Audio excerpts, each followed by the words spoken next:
भगवान की आज्ञा लेते थे, इसीलिए भगवान उनका मार्गदर्शन करते थे। आप भगवान को निमित्त बना लो अपने हर कार्य में कि लड्डू गोपाल जी में बाहर जाना, आप एक स्वरूप से यहाँ विराज रहो, एक स्वरूप से मेरे साथ चलो, कोई घटना नहीं होगी, क्योंकि कन्हैया चला रहे आपकी गाड़ी साथ लेके घर में बाहर की जब जाओ तो घर में प्रणाम कि अब प्रभु मैं आ गया, क्या काम करना है। यदि कोई काम नहीं है तो बैठ जाओ, राधा राधा राधा राधा करो, राम राम करो, क्योंकि यही जागा हमारे साथ, यही क्या। अश्वत्थामा ने अपने रथ को दौड़ाया है, महारथी अर्जुन के रथ को भगवान श्री कृष्ण ने पीछे लगाया।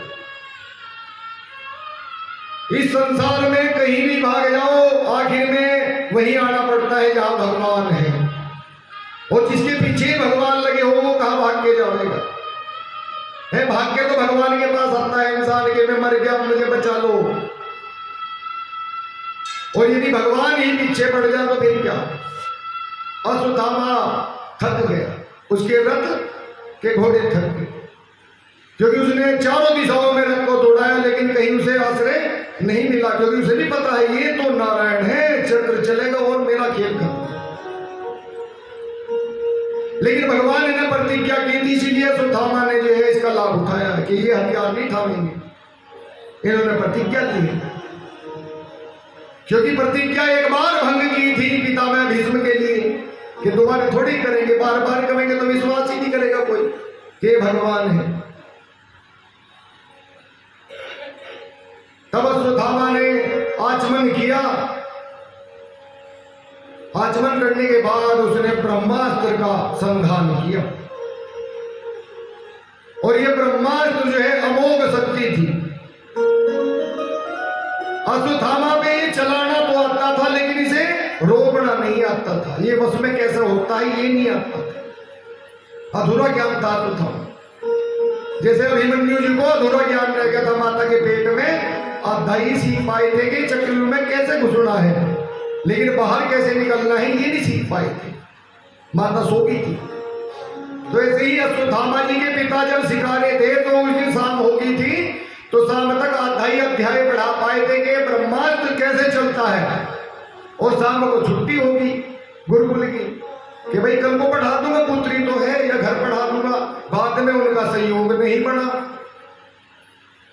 तो ये अधूरी विद्या उनके पास थी। इन्होंने मंत्र का उच्चारण करके जो है ब्रह्मास्त्र को चलाया है कि जा पांचों पांडवों को नष्ट कर दे। और वो तेज जो है ब्रह्मांड को जलाता हुआ अर्जुन के रथ की ओर बढ़ा।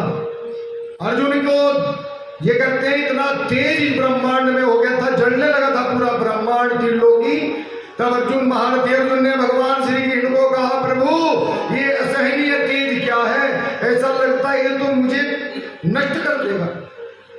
भगवान ने कहा कि हे महारथी अर्जुन, ये अश्वत्थामा के द्वारा चलाया हुआ ब्रह्मास्त्र है, और तुम धनुर्विद्या के ज्ञाता हो, तुम्हें अस्त्र का, शस्त्र का और गीता का सब ज्ञान है। तब महारथी अर्जुन ने भी आचमन कर और ब्रह्मास्त्र को रोकने के लिए ब्रह्मास्त्र का संधान किया। दो ब्रह्मास्त्र आपस में टकराए, ये कहते हैं त्रिलोकी हिली, क्योंकि ज्वाला की लपटें निकल रही थी। तब भगवान श्री कृष्ण ने कहा कि अश्वत्थामा पे वापिस लौटाना नहीं आता ये अस्त्र, अर्जुन तुम इन दोनों को शांत करो। तब महारथी अर्जुन ने शांति किया दोनों ब्रह्मास्त्र, और अश्वत्थामा को बंदी बनाया और रथ में डाल दिया, और लाकर महारानी द्रौपदी के चरणों में डाल दिया। भगवान ने रथ में कहा कि मार दे, अभी वहां जाके नहीं मार पाएगा तू इस अश्वत्थामा को, अभी मार दे। भगवान चाह रहे थे कि भाई अभी मार दे, बार बार देखना चाह रहे थे महात्मा है या भाई हाँ राजपाट के चक्कर में ब्रह्म हत्या कर सके, ब्राह्मण को मार सके। आत्मा की परीक्षा थी अर्जुन की। उन्होंने ले जाके महारानी द्रौपदी के चरणों में डाल दिया कि मेरे से नहीं बनने गए ब्राह्मण।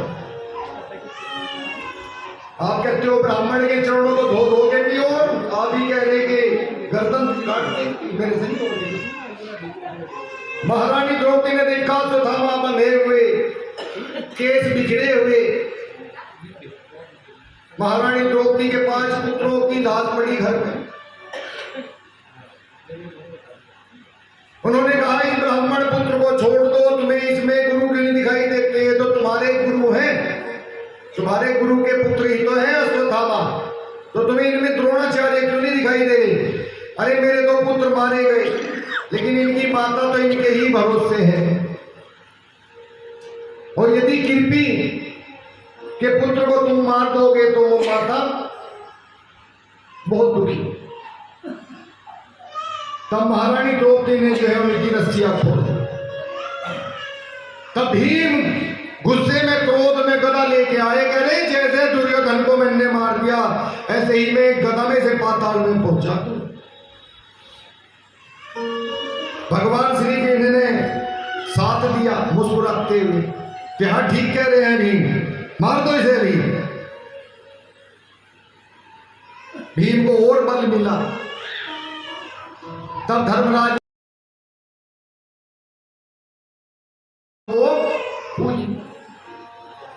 तब भगवान श्री कृष्ण ने महारथी अर्जुन से कहा कि तुम्हें जो अच्छा लगता हो अर्जुन वो करो, लेकिन मेरी अनुमति है कि जो द्रौपदी को भी अच्छा लगे वो कार्य करो और जो भीम को भी अच्छा लगे वो कार्य करो, जो दोनों को प्रिय लगे और तुम्हें भी अच्छा लगे क्योंकि तुम करने वाले हो।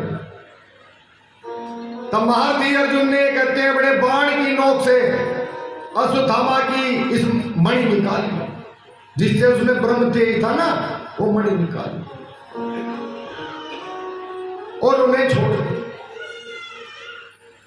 तो इससे भीम भी खुश हो गए कि हाँ ठीक कर दिया है, और महारानी द्रौपदी भी खुश होगी कि ब्राह्मण की हत्या नहीं हुई मेरे द्वारा।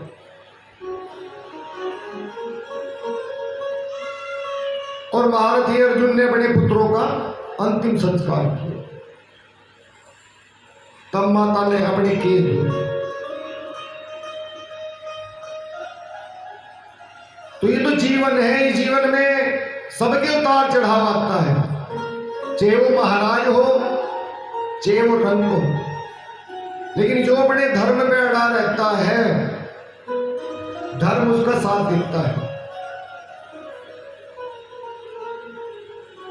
तब ये कहते हैं सूत जी महाराज कैसे तो थमा वहां से चले गए अपमानित, लेकिन उनके हृदय में ज्वाला धधक उठी कि ये तो बहुत गलत किया अर्जुन तुमने। ये कहते हैं ब्रह्मास्त्र का रुख मोड़ दिया है कि पांडव तो अपने आप मर जाएंगे थोड़े समय बाद, बुढ़े हो लिए, लेकिन अभी इनके कुल में जो है देवी उत्तरा के गर्भ में अभी शिशु है। यदि मैं इनका कुल नष्ट कर दूं तो मेरा बदला पूरा हो। और वो ब्रह्मास्त्र उन्होंने देवी उत्तरा के गर्भ में छोड़ दिया। देवी उत्तरा का गर्भ चलने लगा, वो दौड़ी दौड़ी भागी आई रणभूमि में पंडाल से बाहर, कहने लगी हे भगवान श्री कृष्ण मेरी रक्षा करो, हे कन्हैया मेरी रक्षा करो, हे द्वारिकानाथ मेरी रक्षा करो। अपने पति को नहीं पुकारा, पांडवों को नहीं पुकारा। क्यों? क्योंकि भगवान ही बचा सके और कोई नहीं बचा सके। तब भगवान ने कहा क्या बात कि मेरा ऐसा लग रहा है कि मेरा ये गर्भ नष्ट हो जाए। भगवान ने सूक्ष्म रूप धारण करके जो है माता उत्तरा के गर्भ में प्रवेश किया और वहां जाकर अपनी कोमुद की गदा से उस शिशु के चारों ओर भगवान चक्कर लगाने लगे। वही चतुर्भुज नारायण जय, हाथ में शंख चक्र गदा, भगवान ने अपने प्रकाश से अपने तेज से फिर से जीवित कर दिया और फिर बाहर आए। तब भगवान कहने लगे अब सब कुशल मंगल है और मैं द्वारिका से भी काफी समय से आया हुआ हूं, आप मुझे अब विदा करें। तब माता कुंती उनकी स्तुति गाती है कि ले प्रभु आप हम अनाथों को छोड़कर कहां चल दिए, जब तक आप हमारे साथ थे तो हमें हर संकट में आपने बचाया, और मुझे तो ऐसा लगता है इस संसार में सबसे ज्यादा प्रेम आप मेरे से करते हो। ये भी कोई कहता है क्या कि भाई आप सबसे ज्यादा प्रेम मेरे से करते हो? ऐसा कोई नहीं कहता। ये कहता है मैं तुमसे बहुत प्रेम करता हूं। कहते नहीं हम भी कहें भगवान से कि हम आपसे बहुत प्रेम करते हैं। लेकिन माता कुंती की ये दिव्य बात इसीलिए भागवत में लिखी गई कि आप मेरे से अनंत प्रेम करते हो। भगवान का एक चरण रथ में रखा हुआ है एक भूमि में, आज भगवान विदा की स्थिति में है। मुस्कुरा के भगवान ने कहा ये कैसी बात करती हो बुआ? कि नहीं बुआ नहीं, तुम जगत पिता परम परमेश्वर हो। अब तक तो मैं तुम्हें यही समझती रही मेरे भाई का बालक है, लेकिन आप तो स्वामी हो हम सबके। तब भगवान ने कहा मैं तुमसे कैसे प्रेम करता हूं जाते? ऐसा कैसा लग रहा तुम्हें? मैं तो सबसे ही प्रेम करता हूं, मैं तो गोपियों से भी करता हूं, माता यशोदानंद बाबा से भी करता, माता देवकी से भी करता। कि हाँ इसलिए तो कह रही मैं माता देवकी से भी ज्यादा प्रेम आप मेरे से करते हो, क्योंकि जब आपका जन्म भी नहीं हुआ था आपने बड़े भाइयों को भी नहीं बचाया। 6 भाई आपके मार दिए गए और आप मेरे 5 बालकों के लिए पग पग पर जो है खड़े रहे। अरे लाक्षागृह में दुर्योधन ने उन्हें जला के मारने का प्रयत्न किया है, विष दे के मारने का प्रयत्न किया। मेरी पुत्र वधु द्रौपदी का भली सभा में अपमान किया, आपने वहां वस्त्र रूप में हमारी रक्षा की। दुर्वासा ऋषि को दुर्योधन ने भेजा था, आपने वहां आके साग का भोग लगा के, एक पत्र का भोग लगा के दुर्वासा ऋषि को शांत कर दिया। और मैं तो यही कहती हूं हे मेरे नाथ मुझे आप पग पग पर ही कष्ट दें, क्योंकि कष्टों में आप याद आते हैं। दुख में सुमिरन सब करें हैं, दुख में भगवान याद आते हैं। तब भगवान लौट चले रथ से कि बुआ चलो, और अंदर महल में गए, क्योंकि रणभूमि में सब हो चुका था। युधिष्ठिर अंदर ही अंदर बहुत परेशान हुए, क्योंकि सारे रिश्तेदार ताए चाचे बुए गुरु सब मारे गए। जितने योद्धा थे रणभूमि में सब मारे गए, वीरगति को प्राप्त हुए।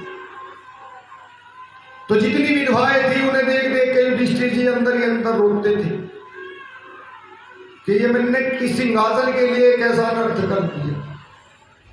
अरे हमें नहीं चाहिए ऐसा सिंहासन। यही शब्द अर्जुन ने कहे थे रणभूमि में सबसे पहले जब गीता का ज्ञान दिया भगवान कि प्रभु मुझे नहीं चाहिए ऐसा राज्य जिसमें मेरे परिवार वाले ही मारे जाए। यही शब्द आज धर्मराज युधिष्ठिर कह रहे कि इस सिंहासन के लिए क्या हुआ। तब भगवान श्री कृष्ण ने उन्हें बहुत कथाएं सुनाई और कहा कि राजा को कोई पाप नहीं लगता यदि अपनी प्रजा के भरण पोषण के लिए, उनकी जान बचाने के लिए यदि राजा युद्ध लड़ता है तो उसे कोई पाप नहीं लगता, और लगता है तो मैं तुम पे यज्ञ करवाता हूं। 3 यज्ञ कराए, 3 अश्वमेध यज्ञ धर्मराज युधिष्ठिर पे कराए, सब पाप खत्म। वो तो स्वयं धर्मराज है, उन्हें क्या पाप लगे। तब धर्मराज युधिष्ठिर को लेके भगवान श्री कृष्ण के भाई पिता मैं भीष्म भी मुझे पुकारने आओ। कुरुक्षेत्र में पहुंचे, वहां ऐसा लगता था जैसे चंद्रमा धरती पे आन पड़ा हो, चंद्रमा धरती पे आन पड़ा हो, इतना तेज था गंगा पुत्र भीष्म का, बाणों की सरसैया पर लेटे हुए। जब कुरुक्षेत्र में भगवान श्री कृष्ण 5 पांडवों के साथ गए तो वहां वेद व्यास जी महाराज, सुखदेव भगवान, जैमिनी ऋषि, सभी ऋषि गए, नारद मुनि, दुर्वासा ऋषि, कि भाई यहां धर्म का और गंगा पुत्र भीष्म का संवाद होगा और भगवान साक्षी होंगे। वहां जब पहुंचे तो गंगा पुत्र भीष्म ने भगवान श्री कृष्ण के मयूर की जो छाप है तो उधर जाके खड़े हुए भगवान, जिधर सूर्य उनके पीछे आया तो उनके मयूर की जो छाप थी वो पितामह भीष्म की आंखों पे छाया बन गई, क्योंकि वो धूप लग रही थी तो उन्हें दिखाई नहीं दे रहा था कुछ भी। तब उनके नेत्रों पे छाया हुई, जैसे देखते हैं ना कभी कभी कि धूप में ऐसे देख के आदमी है तो ऐसे देखना पड़ता वरना, और वो उस स्थिति में नहीं थे क्योंकि उनके तो अंग अंग में बाण लगे हुए थे और रक्त बह रहा था।